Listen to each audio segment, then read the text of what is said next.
Hey guys, welcome back to Vince-Vell Customs. So today I'm sharing with you another Sideshow Premium Format Rogue statue that I finished up for someone, and we did a little extra things on the statue, so we'll go over all those little pieces, but it was a lot of fun. I like the ideas that the client had, and we just ran with it.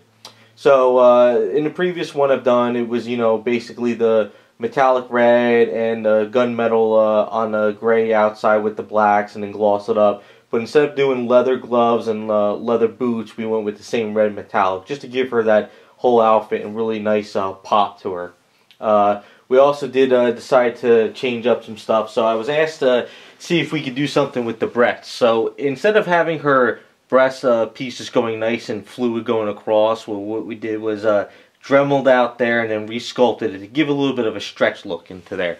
So it's kind of like a small subtle change, but it kind of like really makes a pop out from a lot of other ones. So we'll get in a little bit closer in that in a second. And then we did redo the butt as the prototype had in the beginning, but Sideshow decided to change that.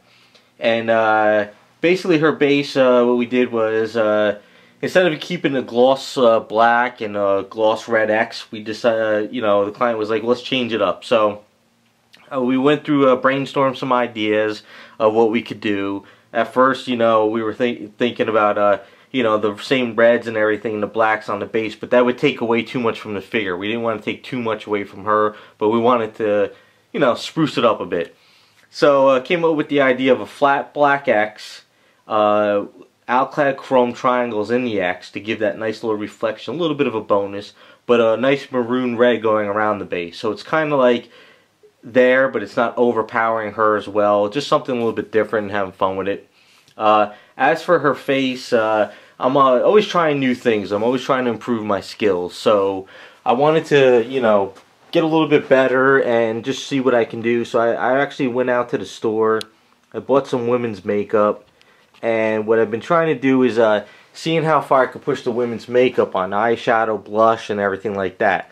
But before I do it for anybody else, I did a bunch of tests. I, took the makeup, I put on some statues, and then I saw what reaction to some of these eyeshadow stuff would have with Tester's Dull Coat, Tester's Gloss Coat, Garage Kit's Flat. Just seeing what it would, how it would stand up, does it seal well. And after some tests and stuff, I found out, Tester's Dull Coat will seal it nice, but if you go overboard, the problem is it might react to it and bleed it, so you got to just kind of build it up a little bit so it seals better. And I like it better than using pastels, so I think it was been working out better, and I'm having a lot more fun with it. So, as you can see, we did that with the breasts as well, so that pops out a little bit more. And we just ran with it and had some fun.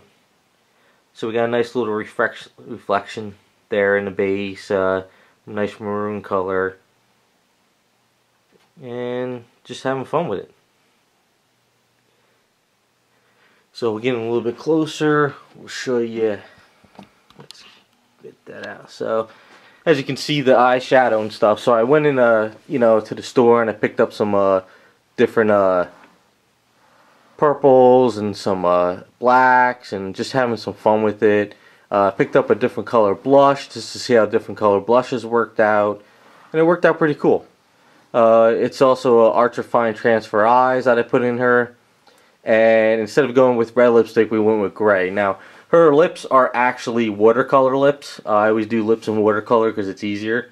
But you got to seal them really well. So, once I finished those up, I sealed them up, got them going, and that worked out pretty cool. Now, the hair is a little bit of a different brown than I would have used in the past. I tried some different colors. There are some pearls mixed into it too as well. So you do get some hints of light in certain areas instead of just doing flat colors and everything. So it worked out pretty cool. And we got a nice little booty shot for you. Changed that up as well. Did the cuffs on the arms. Garage Kit flesh colors. So I think with the alclad chrome, you get kind of like that cool reflection of the boots and nice little reflection coming up. So that was kind of a nice touch. And in the little lines in here, I did the same maroon here into here around the triangles. So that was pretty cool. Worked out pretty good.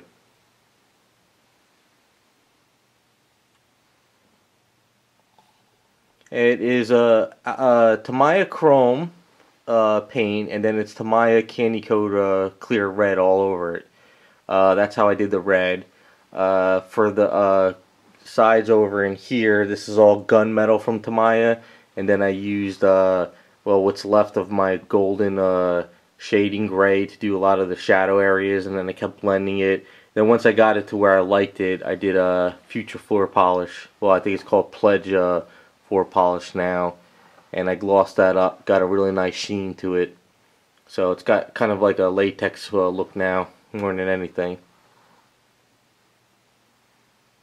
So that worked out pretty cool. Now, if you ever go to paint one of these heads, I always see the way I work it is when I take out all the factory paints in acetone. I actually snap these two pieces off first. Sometimes you break it up top, but what you have to do is at the end, it's easier to paint the face that way. And then once that's done, I glue them back in, and then this is all painted though, everything. And then once I glue them in, I use some A's and I touch it up there, sand it down, and then I touch that up with the white and the brown again. Just easier that way. It's secured. You don't want to dip because this is like soft plastic resin. You don't want to dip those in plastic too much. And that is Rogue in her red outfit with a little bit extra pop to her. So hopefully you guys like the way she came out. A lot of fun. And we got a lot more coming this year, so stay tuned and thanks for watching.